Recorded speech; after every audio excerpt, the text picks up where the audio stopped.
ask God for help, right? So God's like, wakes me up on the other side, and the devil says, shit, he's up again. I didn't always feel confident with myself. I don't think the confidence came till probably like a year ago. I want my kids to find their heroes in the house. I don't want my kids to find their heroes outside of the home. And I looked at him and I said, you know what, man? The biggest bet I've made was betting on myself. It's not about being right. It's about being wrong as little as possible. But you share your success, it doubles. You share your pain, it's cut in half. I have seen friends have heart attacks. You cannot out-work out, out-eat right if you're not mentally prepared for it. The universe wanted me to learn 2 years of lessons and growth, and that's just how it is. Yeah. We might not be fighting a war today, but we fight a battle within ourselves every day. All right, so I'm super excited today. We've got an absolute powerhouse sitting in the studio, Rich Robledo, entrepreneur, excellence, and building the legacy. I call that the Rich Robledo playbook. There it is. Rich is a multifaceted entrepreneur, real estate industry leader, founder of Cigars and Conversations, and one of the most respected networkers and deal makers in Las Vegas. His resume spans 22 years of high-level sales, running his own, the Robledo Group, and building elite networks, mentoring future leaders, and even shaping public policy through leadership with the Caldera Group. Boom, look at that. But what makes Rich a true one percenter isn't just business and success. It's how he shows up for his family, his health, and his community, and the next generation. This one's gonna hit on entrepreneurship, excellence, mental health, legacy, family, and what it really takes to take a leap to the top level. Rich, thank you so much for being on here today. Sean, honored to be here, my friend. The genesis of Cigars and Conversations. So you've built an incredible community with Cigars and Conversation, bringing together innovators, leaders across multiple industries. What was the original spark that led you to create this kind of environment, and why do you think authentic networking is more important than ever right now? You know what it was, Sean, is been blessed. I've got this incredible social media following, and I had 3 young guys see me on social media smoke cigars. One of the guys is friends with one of my agents, and November 22, I went home and I told my wife, I was like, hey babe, like these 3 young kids want to hang out and want to, smoke cigars with me. And that was November, right? I go home at the end of the day, give my download to my wife. This is what's happening with you. And then in February, my wife asked me nonchalantly, she goes, babe, what'd you do for those young guys? And I'm like, what young guys? She said, the 3 guys that wanted to hang out with you. What did you do for them? And I said, I haven't done anything. And she quickly pointed out to me that, remember when you were younger, because now I'm the elder statesman, Sean, right? So she had to remind me. She goes, remember when you were younger and you reached out and you asked somebody older for questions, guidance, and mentorship? And I told her, I said, no, babe. I said, it was different for me because wherever I was at, I was one of the hardest workers in the room. And I always had my mentors saw me in a room, pulled me aside, took me to breakfast or took me to lunch or took me to dinner, and they'd ask me questions. And she said, of course, your life has been blessed. But for some people, they need to seek out their mentors. So you need to do something for these young guys because they reached out to you. And you've got to help them. So I just thought to myself, Sean, so all 3 wanted to, smoke cigars. So what can I do? And I did it begrudgingly, right? I didn't want to do it. And I reached out to all 3. All 3 had jobs. They got off of work at 5 or 5:30. And I said, hey, I'm going to host something at Red Rock Country Club. Can you guys make it to the club by 6? And they're like, sure. And I remember talking to the country club, and I'm like, hey, can I get that front patio space, to just have some friends come out? And they're like, sure. And then I told these young guys, listen, man, I said, I don't see, and you'll probably acknowledge this as well, Sean, like I don't see my friends as much as I want to or should. So I said, hey, let me just post something on Instagram so some of my friends will see it and they can come up as well. Are you 3 guys okay with that? And they were like, we'd love to meet more of your friends. It's great. So we had the first one in March 2022, 23, and 45 people showed up, right? And I'm sitting there and I'm looking, and I had people say nobody's going to show up. This thing's going to fall short. It's a waste of your time. And I said, listen, if the 3 guys show up and I just spend some time with them, it's met its purpose. That was it, right? And the 3 young guys were like, well, Rich, can we have a private Facebook group? Can we do this? Can we do that? And I'm like, this is it. It's just one. Like, you guys are going to hang out with me just once.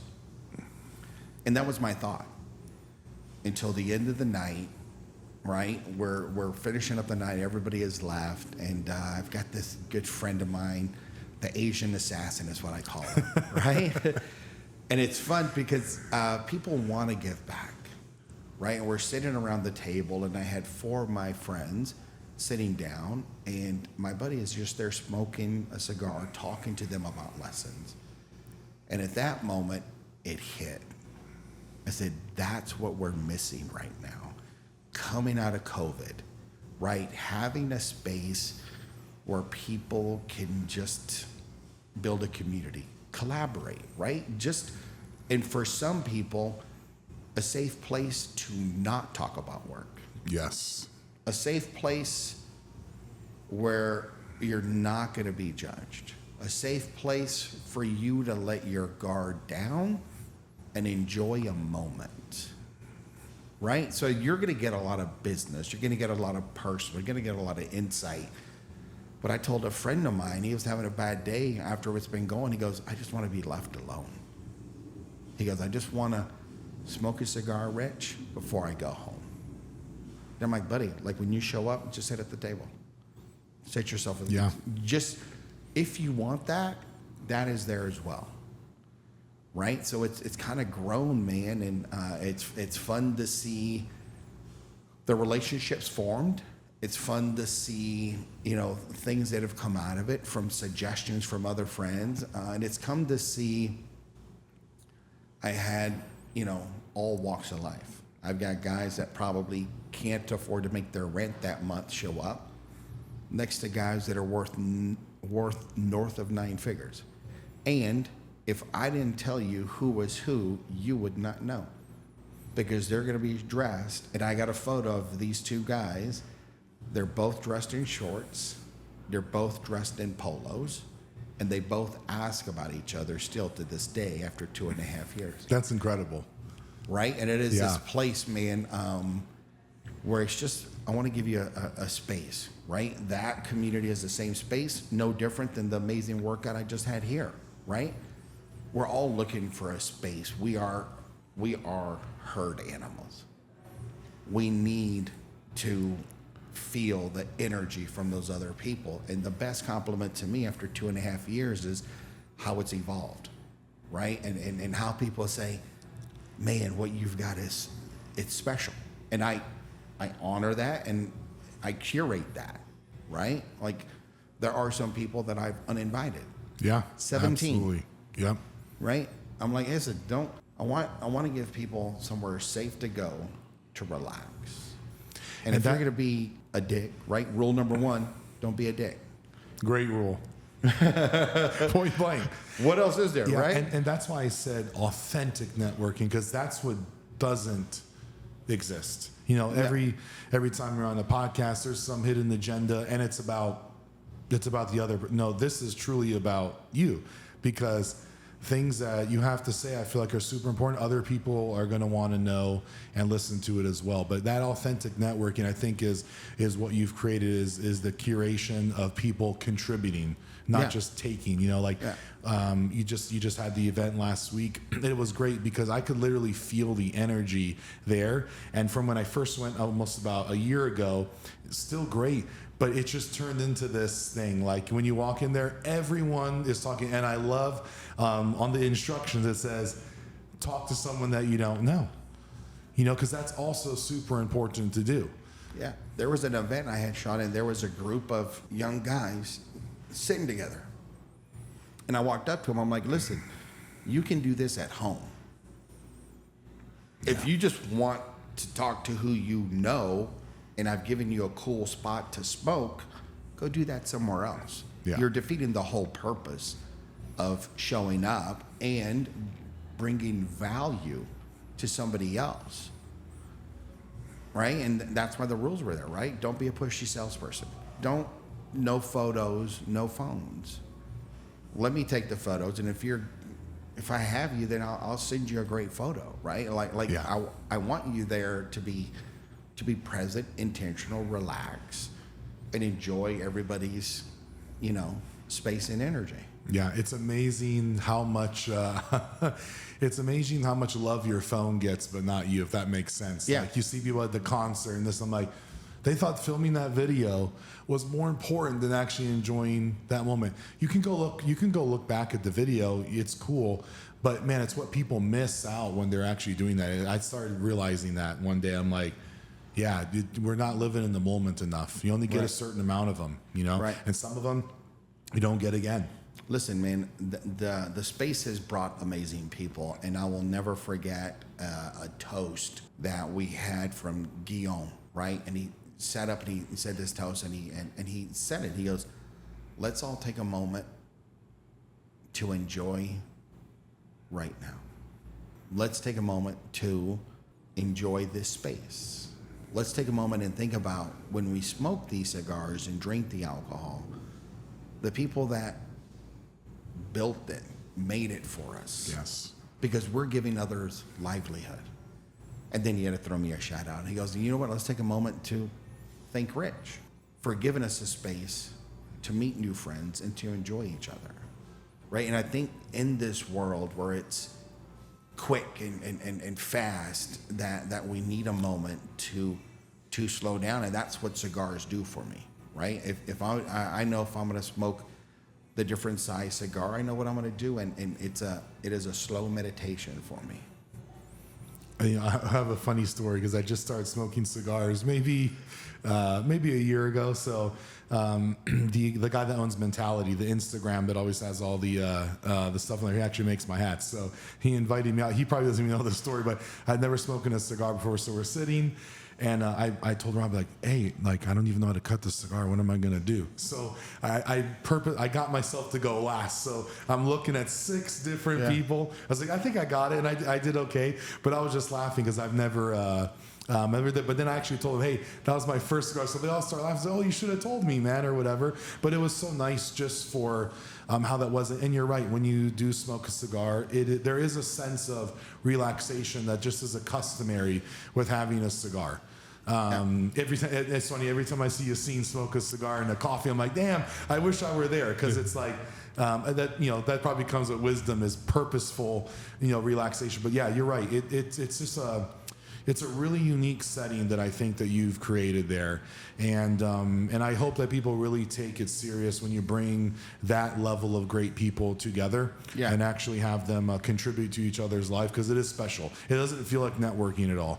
And that's what I don't want, right? It's this thing where I don't want people to look at. This is something that Vegas has, and more so than major cities, right? I don't want you to ask me what I do, so you can then put a value on our relationship before you even know. Wow, that's powerful. Yeah. Because I know I've had friends come here globally, and within one of the second or third questions, "What do you do?" And I've had friends from other industries have reached out to me after the event, and they say, "Nobody asked what I did." They really just were curious about me and the event. "How did you get here? How did you find this?" "I'm friends with Rich." "Really?" Yeah. And I've had that happen with 3 people specifically call me, because they're like, in most networking spaces, "What do you do?" "Okay, you do this. I can't get anything from you, so I'm going to put you aside and go find somebody else." Yes. Right? I don't want that. I want to know, "Yo, Sean, what do you do, man?" Or "Sean, what's happening?" I just got here. I missed the speaker. Let's go ahead and enjoy ourselves. Yes. Instead of, "Okay, this is this, they can do this and they can do that." I don't want. When you're there, just enjoy a cigar. Yeah. Or, right, it's cigars and conversation. If you don't want to smoke, there's going to be great conversation. And I have 4 or 5 friends that don't smoke, but they love the people there. Absolutely. The biggest compliment, Sean, is I've had 3 parents ask me if they could bring their kids.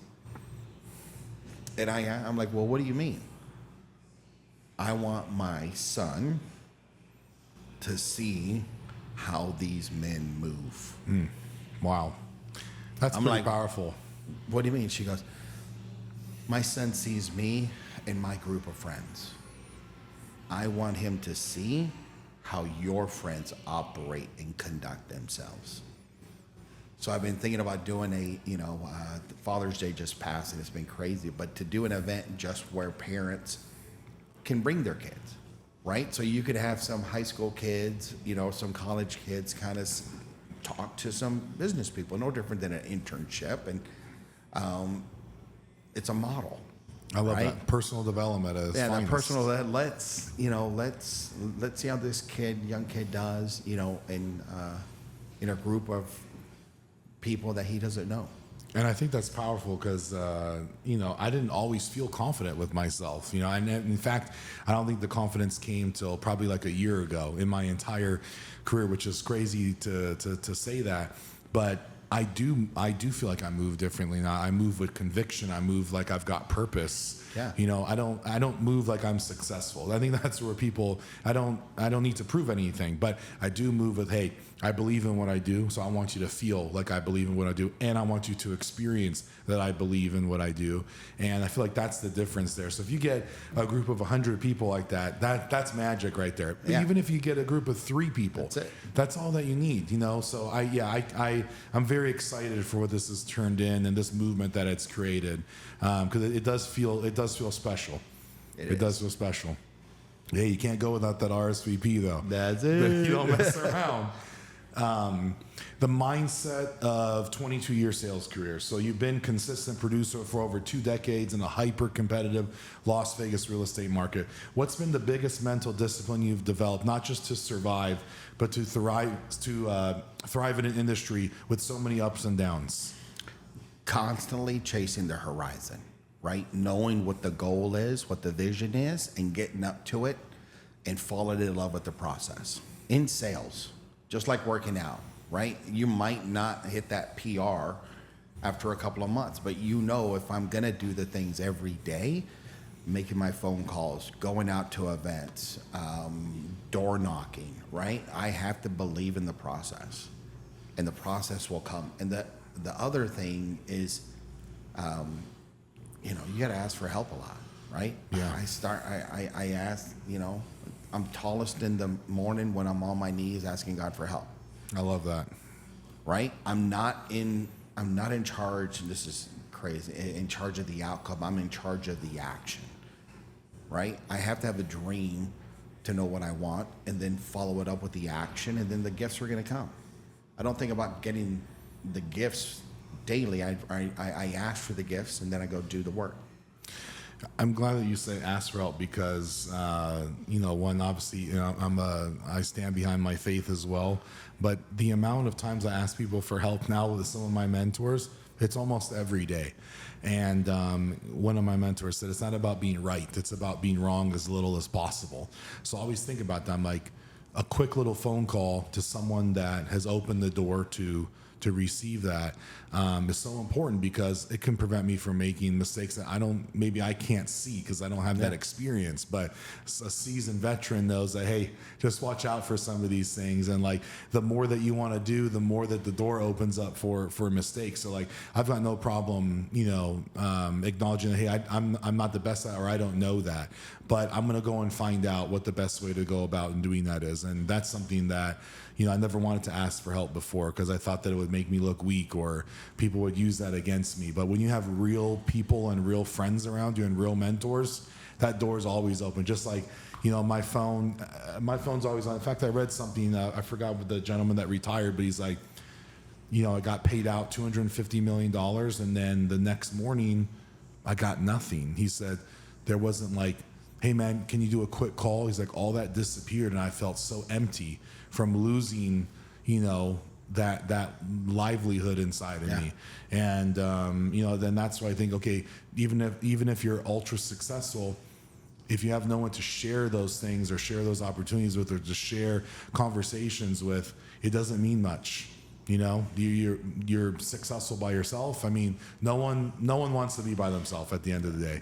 It's important to self-reflect, but really no one wants to sit with themselves every single day and have no friends, have no interactions, have no colleagues. I think life is meant to be shared, with those that you want to share it with. But you share your success, it doubles. You share your pain, it's cut in half. Absolutely. Right? And the same thing with those lessons, right? If I am able to help somebody, then I love to see them get blessed. And just like you, if there's a place of pain, I need to share that with somebody, so it's cut in half, right? Hey, it's not that bad, because remember this. Because when you're in that moment of darkness, or you're making these mistakes or these doubts, you just need somebody to just nudge you. Yeah. But I had a client that always used to tell me, bad. this too shall pass. This too it was shall simple. pass. And it's funny, we used to, when I used to work on, we used to listen to yacht rock. And I'm like, what is yacht rock? And then he put on like, hey, this is pretty nice, yacht rock. Like literally yacht rock. I'm like, okay. And he would always, he's also in real estate. And he'd be like, I'm working, Sean. I'm like, Randy, your car's at the golf course all day. He's like, I got the headset in. That's you know it. How, you know how I do business. But yeah, it's interesting. He was, at the time I was like 27 years old. He was in his 60s. So, just the mentorship he was giving me, have 30 plus years on me. It was like, you're going to go through a lot of hard times, and this too shall pass. Yeah. So it's funny how I remember all those things now that maybe I was too busy to remember before. And then they come up, okay, that was a gem. I'm sticking that one in my pocket, and I'm giving it to someone else. I'm going to use that one again. Absolutely. Balancing business growth with mental health. So entrepreneurship comes with real emotional and mental warfare, especially when you're building something for yourself and for your family. How have you personally navigated stress, anxiety, and mental strain that comes from high stakes business? Bad, right? I have seen friends have heart attacks, right? And I think the best way for me to manage it is to see something horrible happen. And that's a reminder for me, right? I've had friends knowing all the things I do give me books, right? I had a book on how to manage stress, and the first paragraph was the guy who just ran a marathon who had a heart attack. You cannot work out, eat right, do anything if you're not mentally prepared for it, right? So it takes somebody, watching. And I'm an observer, right? So I get to watch, all right, that's what he didn't do. And then I have to have a basic routine, right? And then once I know what my routine is, it takes a moment of reflection to see, okay, what have I stopped doing? Because we all get quick and we don't want to work out, or we don't want to pray, we don't want to journal. And then you figure out after you're in the middle of the storm, you're like, hey, I haven't done these things, so let me get back to basics, so I can right the ship.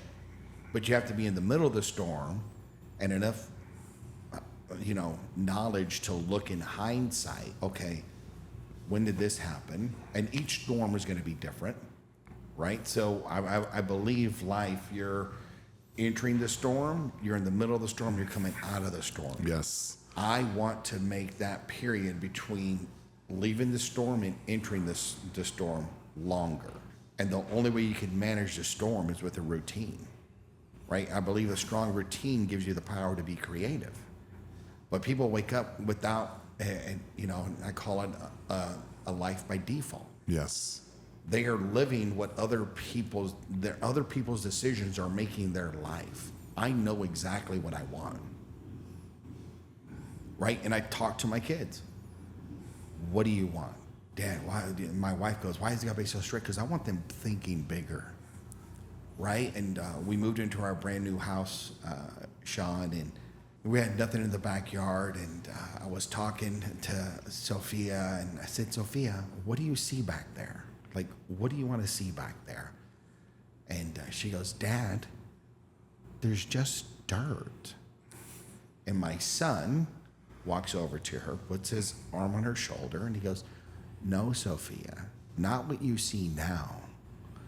but what do you want it to look like? That's what you need to see, Sophia, right? And I want people to believe bigger, right? And I've got big dreams, which require a lot of work, Absolutely. which requires somewhat strict routine. Because if I don't know what I need to do in the morning, then the day is going to get out of control. I don't want to be reactionary, right? Reactionary is like defense. You're constantly in retreat mode. Yes. I'm offense, baby. Yes. Yep. I'm calling the shots. I'm not reacting to shots. We're going to go here, here, here. Yeah, it's funny. Like the last 2 years, I've just been in this ebb and flow. It was like 2 weekends ago. I'm working. I was working like 12 days, not really low sleep. I'm sitting on a chair. I'm not feeling well. I know that my blood pressure, so I go take my blood pressure. It's like 177. Okay. I didn't feel well. Like I did feel like I was going to need to go to the hospital a little bit. And this is not the first time this has felt like this either. And I finally decided, like, you know what? This is not worth it anymore.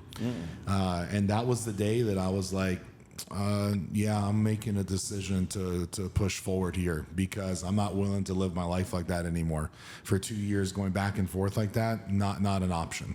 I don't regret doing that, because there's lots of lessons you learn, but I'm not willing to tolerate that. Like there'll be no success to have. And when you're feeling like that, you have no creativity. So, at that moment, I'm like, okay, this is the last weekend where I'm going to feel like that. And these are the parts that no one sees, because all they see is they see me working and moving around and everything. But, there are a lot of dark times too. I'm just not willing to tolerate that anymore. So I was like, okay, well, you're going to acknowledge. Yeah, you're going to stand up for yourself and accept whatever comes from it, because whatever comes from it is a lot better than staying in this ebb and flow roller coaster over and over and over and over again. And that was it. That's all I need to click in my mind.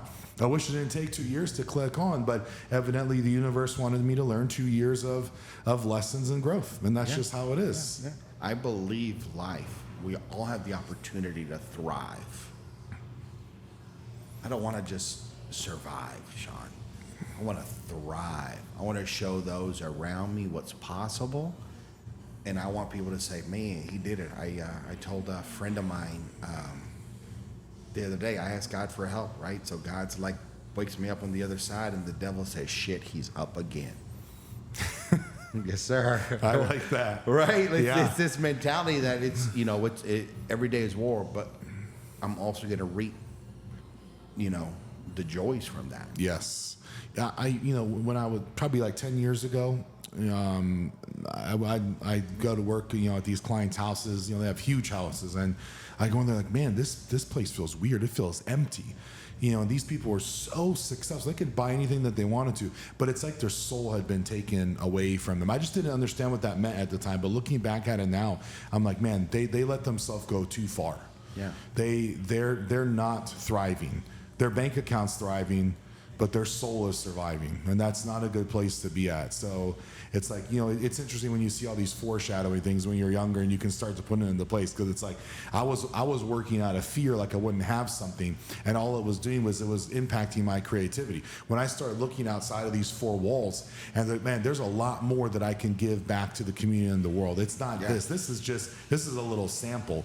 It was almost like, okay, things became kind of limitless, and I'm willing to go. I'll chase after something. I may not hit it on the first time, the second time, it may not work out at all, but I'm willing to go, and get after it, especially for visualization. It's like the person that can visualize and then materialize is going to be one of the most powerful people in entrepreneurship. Yeah, things are created twice. First time in your mind, and second time in person. Yeah. But you have to have the guts to believe it. What do you visualize for Cigars and Conversations as it evolves? Man, it has evolved. I'd love to see it just a community where everybody can connect in a safe space. Our last event had almost 100 people. So it's evolved to the point to where, okay, where else can we take it?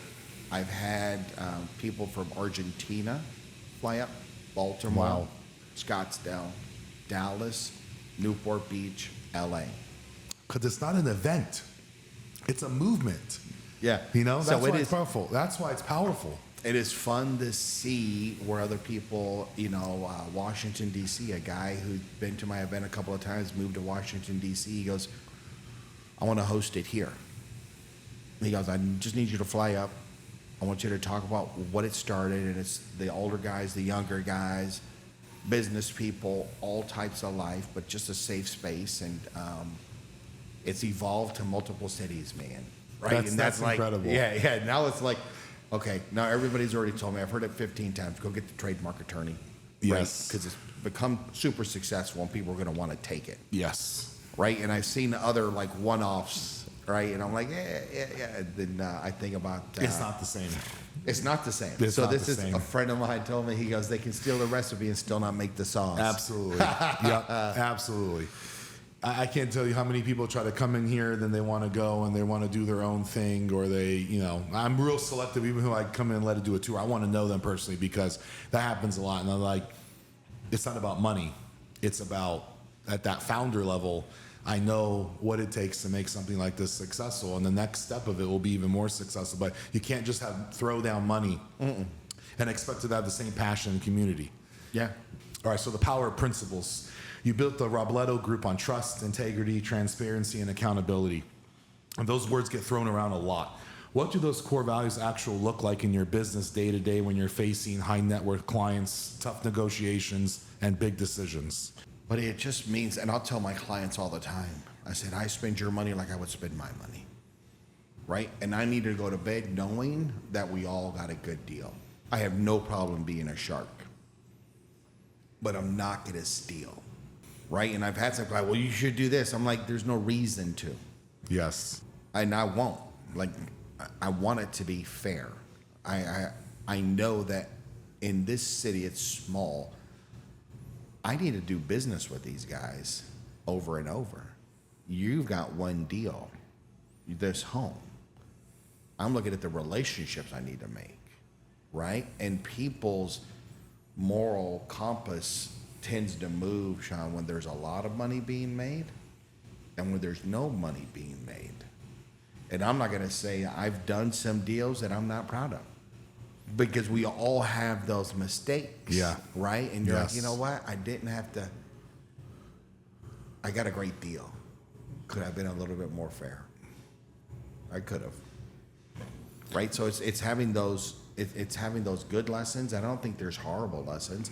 It's just a lesson when you're new in business and you're trying to prove a point and you're trying to be the big dog, and I'm going to show you attitude to where I'm Yeah. like, oh man, ooh, I won.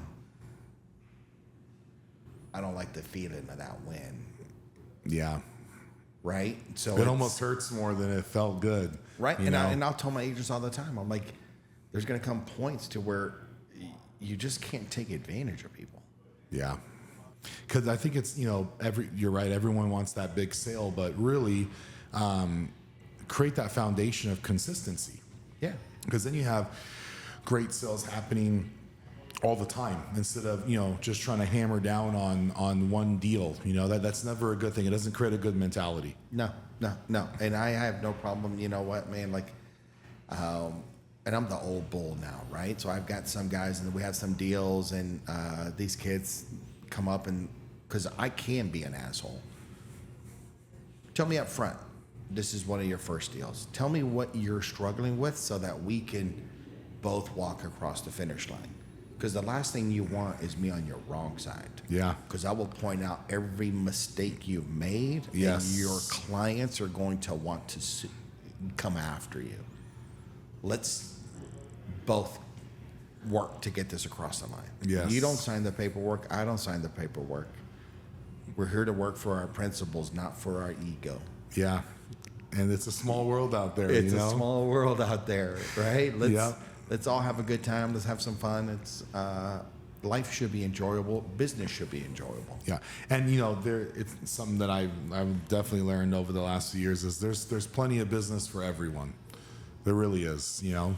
Sometimes someone just works better with someone else, and that's okay.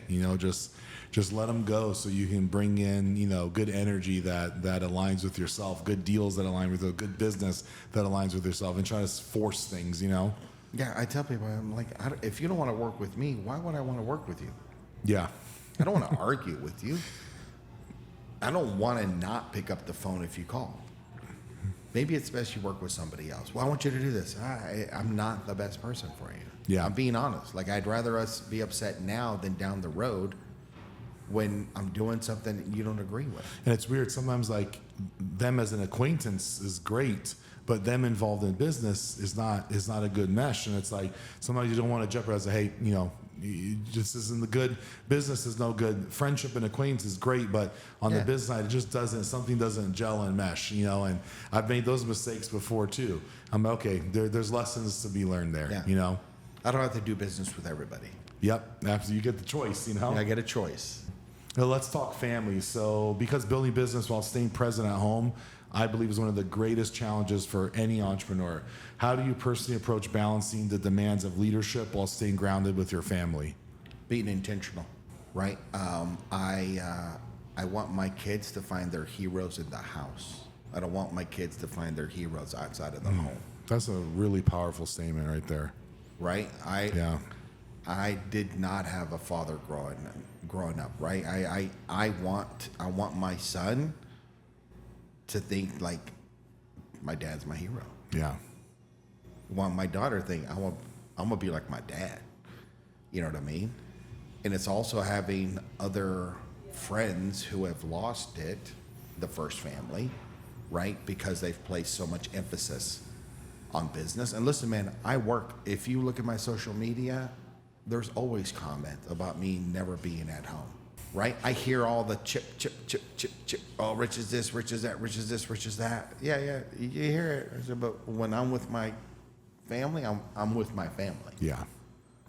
Right? So it is intentional. No more default. And in my family, we were somewhere and somebody made a comment because I missed one of my son's baseball games. And somebody said, well, wouldn't it have been nice for you to have been there? And my son, not even skipping a beat. Dad does that so we can do this. And we were having steaks at our new home that we had cooked. Yeah. There has to be sacrifices. There 100%. And we talk about being intentional. How about the family that's sitting out at dinner and all their faces are buried into their hands and their phone? Yeah. That's not intentional.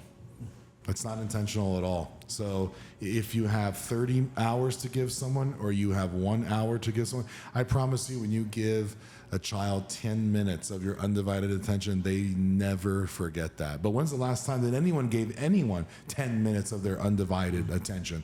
People just don't do that. Yeah, and I still fall short, right? But it's having a great partner to say, hey, you made a mistake. My wife will call me an asshole, and I know if my wife calls me an asshole, I'm being one. Because she doesn't say it mean, doesn't say it spiteful. She goes, hey, okay, my bad, I messed up. I think that's great. That's great communication. That's effective communication with your partner. Yeah, so it's being intentional everywhere I go, man, with the kids, and trying to give them something I didn't have, right? And trying to show them what's possible, trying to talk to these, I was raised and I wasn't told about going to college. I didn't have that, right? I wasn't told what was possible, right? I was in a room with some people, and this lady approached me, and she goes, hey, everybody's talking, about what you're doing and how well you've done. She goes, give me one takeaway. And I'm thinking about it, and I read a book, and one of the quotes was, don't let your imagination be your limitation. And I think so often you cannot outgrow what you cannot see. Absolutely. So we need people showing us what's possible. Because if you sit back, Sean, if I wonder sometimes if I just thought a little bit bigger, because you achieve everything, and then you're like, man, I know. My next facility, I think I want to go 40 to 50,000 square feet. yeah. And people think, oh, that's a big jump. I said, I understand the association of that risk, but it is one I'm willing to take. Yeah, I'm not asking you to take that jump with me. I'm going to take it. Yeah. Right? And I think that's a true leader. Honor your dreams, right? because everybody's going to have doubts, right? People are like, oh, is the house too big? Or do you need all this? Do you need all that? Okay. Dave Meltzer said it best. My mom loves me, but I don't take business advice from my mom. Yeah. It's interesting. I find myself now, like before I was like, oh, I want all these cars and stuff. Then I'm like, man, I don't even have time to drive the cars. And then then I bought my sauna at my house, which is like my prized possession, right? I use that every day. But then I find myself wanting to simplify and downsize to where it's like I've just got these routines, they're quick, so my attention can be focused on my visualization, on actually the execution. With that being said, I'm sure everyone wants a really big home, but it's like, to me, it doesn't. That doesn't matter. I want to go after my visualization to materialize it. That's where I want my focus to be. Yeah, in the future, sure, great. You got a huge house, cool, okay. Even then, I sell large homes. Yeah. Hopefully you have 100 friends that you can fill in the inside of it, Yeah. I'm happier in a 2-bedroom condo. Right? Like it's this, I want the experience. I don't need the space. Yeah, that's a powerful statement. So that is exactly how I would describe your Cigars and Conversation, because that was already manifested before you created it. Yeah, that was it. I want the experience. I don't need the space. Right. And that's that. I've got a friend, and he travels, and he goes, "What is it with Americans with big houses with rooms they're not going to use?" I was going to add a home gym, and I'm like, I'm not going to use it. I enjoy the space of working out with other people. Absolutely. I want to see what he's doing. Yep. I want to ask him about that exercise, right? I want to do that. That's why maybe I can push a little bit more if I've got a young guy or an older guy next to me that's in better shape, that knows what they're doing. Absolutely. That's why I want 40 to 50,000 square feet, because when you walk in, I'm gonna go, wow, and just that alone changes your whole day. That's wow. it. That's because it's the experience. Yeah, and you want to invite others to experience that same 100%. space. Yo, there's going to be 6 of us. We're going to go work out. And then afterwards, we're going to grab a coffee. It's interesting because obviously being in the fitness industry and medical industry, it'll burn you out to where, like, that used to be my favorite thing. I couldn't wait to get out of class. I couldn't wait to get out of school. Football practice, whatever. I working out was thing, but when it became part of your profession, it changed a little bit. I kind of lost the love for some of that, and I'm just getting that back now. But it really is being around the right people. That's what it is. It was never the gym. Like, yeah, you can go work out alone. That's cool, but it's not as cool as going and working out with like-minded people that you're around. There's that type of energy that can't be replicated in a lot of things. That was Cigars and Conversation. It's evolved to where now it's a little bit of work. Absolutely. I want to make sure everybody has that amazing space, but I relax better when there's only a couple of us. That's why, like, let's say you had that in, the grand ballroom or something. No, like being outside in that quaint space is significantly better. It's so much better. You don't need all that, Good. Health, wellness, and peak performance. So you move at a high level across multiple industries, organizations, community initiatives. How important has personal health, fitness, and wellness been in allowing you to sustain that type of performance all year? You know what, man? It was, I've been blessed to meet some amazing people, and sometimes I've been working out since I was 13, right? It is a mental therapy for me, and the workouts have changed from, boxing and CrossFit to where my body has, I've had to adjust workouts. But I was at a dinner last year, and this gentleman, 4-star General Scott Miller, said, 62 years old, amazing shape, and he I need little reminders, right, to help me. And he said, I tell my guys when they get out of the unit, special forces, that fitness is going to keep you on track. Yeah. And he goes, fitness, he goes, we might not be fighting a war today, but we fight a battle within ourselves every day. And that first fight that we need to do is that workout. And that, because I've been doing it for so long and I get different things from it, but when he articulated that, that's what I do. And that's what my kids see. It's important for us to be fit physically, mentally, spiritually. Means each one of those things require effort. Absolutely. What do I need to do spiritually? What do I need to do mentally? What do I need to do physically? What do I need to do in my community? And, you know, I feel like it's kind of creating like a balance. Like yesterday, I just felt I was burnt out. So I thought I was going to go to the gym. I ended up not, but like I said, I walked on the treadmill when I was working a little bit, and then I went into the sauna.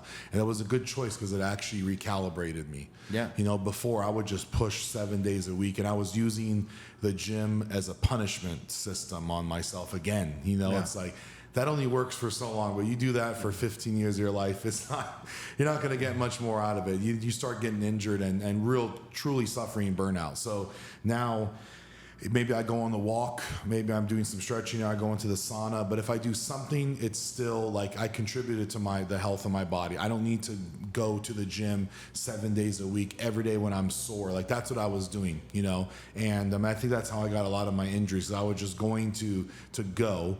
And now when I go with intention. And it's okay. Sometimes if I don't feel right, I think it was a lot of it was the stress and the blood pressure.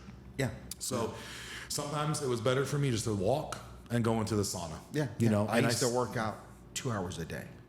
I don't have that time anymore. Yeah. That throwback to college. Yep. I bring my pre-workout to class. Pre-workout, got the water. 15 minutes, class is over, put it in there, drink it. And, I'm going to meet my friends at the gym on campus. I'm like, man, shit, I forget those days. Those were the best days ever. I had 2.5 hours to work out. There wasn't a worry. There was no worries back then. So it's like, you bite off more in life. You got to chew it. You got to take care of all that things and stuff. So yeah, responsibility is a blessing. Yes. Responsibility is a blessing, right? So now I got to, change it around. Now I'm doing weights 3 days a week, but I'm moving my body every day. Absolutely. Yeah, I just recently switched to the same thing because all my joints were hurting. It was just too, I was going too aggressive before, which is great. But I think you said it right. Like, I want to work out for my entire life, even if it's walking outside. So, something had to change a little bit or else you will get hurt. You will wear your body down. Yeah. Biggest thing for me was actually sleep because I abused that more than anything.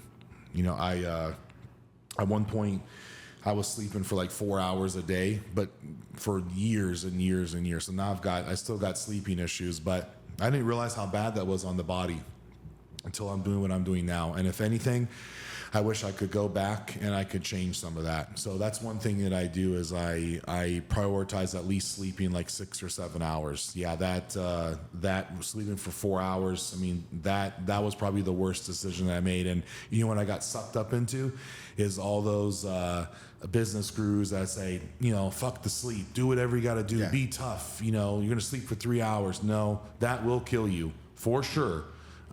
So I'm dealing with the repercussions of all that now, and that is not something that I tell young people to do. And in fact, I discourage that a lot more than I encourage it at all. I'm like, no, you got to take care of your body. You got to rest. Rest is when the body recovers. Silence. And when you're tired all the time and you're burnt out, you have zero creativity. Yeah. You're in survival mode all the time. Can't be creative. Can't. You wake up and like, shit, I've been doing the same thing for a year. I haven't gotten any place different. Yeah, survival mode, go back to earlier, right? You're not thriving when you're in survival. Yeah, absolutely. Leadership and legacy through service. So beyond business, you're giving your time to the Salvation Army Board, Boys and Girls Club, YMCA, and more. What drives that level of service, and how has giving back shaped your perspective on what real leadership looks like?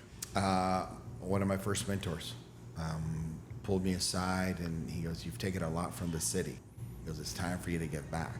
And I was in the Las Vegas Rotary Club, and he said, "I want you to go to Walter Bracken," right? Because there was a school that we had kind of adopted, right, as our business group. He goes, "I want you, when you go there," I want you to wear a button down and a blazer." He said, "I'm not selling houses to these families." And he said, "How many positive Mexican male role models did you have growing up?" said, none. He goes, correct. He goes, those kids need to see someone that looks like them doing well.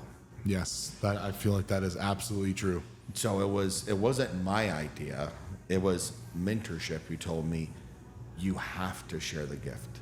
These kids need to see somebody who looks like them doing something else besides a service industry job. Absolutely. And I've never forgotten that, right? Because you want people, it's easier for somebody who looks like you to see themselves in you. Yeah, absolutely. So that was it, and I've never forgotten that. And it's about community red, right? We owe it to help. And also, my mentor told me, he goes, and here's the bad news. And I'm like, what's that? He goes, you're never gonna know whose life you changed. And that's what it means. You're gonna do it without any expectations of anything in return, because you're gonna go down there and you're gonna give. You know, it's interesting you say that, like, you know, what they perceive that you look like, because, you know, I look interesting. Yeah. But I always say it's people can feel your energy right away when they're in your presence, and it's what type of energy that you're giving out. Like, even with the way I look, I never, like, if I nowhere, well, I'm sure that people, maybe they're uncomfortable, but I don't make myself appear that way with my energy, not with the way that I look. Yeah. I mean, it's amazing. Any place that I'm at, I'll get people who are 60 or 70 years old. They come up to me like, "Oh my God, those are great tattoos," or this. I hold the door open for everyone. I make eye contact with people. I make them feel like they should be where they're at, and it doesn't matter the way that I look. It's just, this is the way that I like to look, and I'm okay with that. But it's how you're using your energy with intention, and that's how people are going to judge you. Yeah. You know, and for me, it's always, and it's the results that I produce as well. You know, you don't want to regret anything that you do. You know, I think that's important. You always want to stand behind decisions that you make. But really, I'm such a big energy person that I can also feel like when someone's full of shit too. You know, I can feel like I can tell in 2 minutes. I'm like, okay. That's why honestly, why I don't like going to networking events. Yeah. I don't even know who's real or not anymore. I remember someone they made with AI, like they had a full firm that they were a part of. But I thought it was real. I wasn't really looking at it. I was like, holy shit, that was fake. This guy is a 20-person deep firm. It was made with AI. I glanced at it. It wasn't real. I was like, someone was like, that's not real, man. That's AI. I was like, holy shit, they fooled me, you know? Okay. But I feel like, being intentional, it is truly a gift that you can give someone, for sure. Yeah, and it's not being, you know, in awe of shiny objects. Right? And it's, I talked to somebody the other day. He goes, oh, this guy introduced himself as an owner for this company. I found him on LinkedIn, and he has a different job. He goes, why do people lie out here? Oh, yeah, man, that happens a lot. I said, because he wanted you to hold him in higher regard. Yeah. He goes, I said, but here's the bad thing. You did hold him in higher regard. He goes, you're right. So that's why people, listen, man, I just want to be a 5. I don't beat myself up. I don't ever feel like a 2 or 3 very often. Sometimes I feel like a 9 or 10. So I have to remind myself, bring it back. I just want to be a 5. I want to be happy with what I got. Don't want to have envy. Don't need jealousy. What's mine is mine, and I'm good with mine. Yeah, no, that's actually a great perspective to have with that's that. That's what I got. You know what? Yeah. And I don't need, because I've seen some, you know, once again, when people introduce themselves, you know, you can see how people treat people differently with what they have. And you're like, man, I didn't know you were an asshole like that. It's always like, I feel like when they do that in their brain, it's like, what steps when you connect to get what they have, you know? And they skip the learning of actually how to get that, which is probably a multitude of steps. Yeah. But then again, that's that person's success. Some people, they're at the right place at the right time, and you can't replicate what they did because they were they got lucky. You know, doesn't mean they don't work hard, but they literally got lucky. Yeah. You know, not everyone gets lucky like that. It just doesn't happen. And I feel like some people don't quite understand that, you know? You could do everything right, but still not end up in your mind where you should be. Correct. The 1% playbook. So if you were mentoring a young entrepreneur today, someone who's hungry but overwhelmed, what's the one principle or discipline you drill into them as a non-negotiable to build long-term success? Fall in love with the process, right? There is no get rich quick. There is none of those. I mean, and you might have that one lucky process, that one lucky person, but you have to fall in love with the process and stay true to your dream, right? Like a lighthouse. It's there. Your dream, your vision should be your lighthouse, because we're all going to have storms, and you can't give up on day one, right? And I had these kids, and they asked me, I'm talking to these kids that are incarcerated, and one of these kids asked me, he goes, Mr. Robledo, what's been your biggest bet? And I stopped, because I know these young kids are in high school, and for him, the bet had to mean monetary, right? He wanted to know how much money I lost. And I looked at him and I said, you know what, man? The biggest bet I've made was betting on myself. And I bet on myself every day. I said, every day I have thoughts and doubts and anxiety and fears, because every day is going to be different than yesterday. So I have to be better today than what I was yesterday. But the biggest bet was betting on myself. And I will take that day, I will take that bet every day. Yeah, it's amazing you say that, because it's everyone wants to be an entrepreneur, but it's such a wild ride where you literally can feel like you're on top of the world one day or even one moment, and then the next day can feel like you've been deserted in the desert, mentally. And I'm like, wow, this is such a crazy ride. And that's before I used to encourage entrepreneurship so much, but I didn't even know the downside of it. Yeah. So it's now, not for everybody. No, it's not. And now I'm much more particular when giving out advice to people, and have them understand that there is definitely going to be a cost of what you want to do. And you have to be able to understand what that cost is prior to it, or it's going to cost you way more than you ever think. I had this conversation last Thursday. Guy goes, I'm going to do this. Good. I'm leaving a corporate job to go start his business. He goes, what do you think? I said, it's not what I think. It's what do you think? I said, and it can be a success when you bust your ass.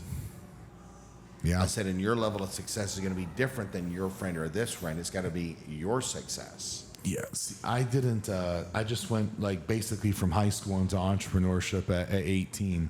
So when you go from being an adult or having a corporate job into entrepreneurship, that could be even more of a wild ride, because I never had a comfortable salary ever. With a wife and 2 kids. And so and those get scary, man, because then, sometimes you end up doing things because you just get desperate, versus working through the kinks a little bit. Because then you got to answer to your family, like, what did you do? What did you do to us? Like, we were comfortable, we had they use the term, we had a great life. Yeah. I sent him his first referral last night. He got into real estate? Yep. Yeah. He's going to become a general contractor. Wow. So he wants to build things. I'm like, buddy, go. The business is there. Yeah. You got to look for it. It's not going to fall in your lap. You got to go create it. You just said it. You have to look for it, which is a physical action that must be taken. No one's sitting in here and people are just coming in here. I tell people now, real estate agents are aggressively waiting for that phone to ring. Yeah. With no action, which is why you need to create the opportunity. The only way to create opportunity is through friction. The only way you get friction is through contact. Absolutely. And sales and life, I believe any successful life comes from contact.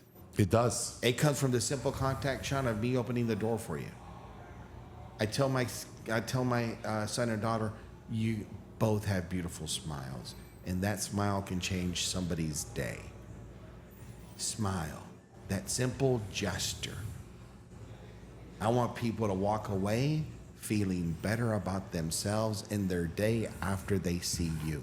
Yeah, absolutely. I don't want them wondering, I wonder if they're having a bad day. Let them know that you're having a great day, because a great day is a choice and a decision you make. I love that. Rich, thank you so much for being on today. Honored, my friend. Can you give us, how do they follow you personally, and then how do they follow you professionally on social media? Both of them, Rich Robledo at Instagram, the Robledo Group on Instagram, and Cigars and Conversation on Instagram. You got a RSVP? That's right. It's Don't a show cura- up. it's a- I act like I'm double as a bouncer. Yeah. It's a curated, elevated event for entrepreneurs and people that have gone through that process to be included.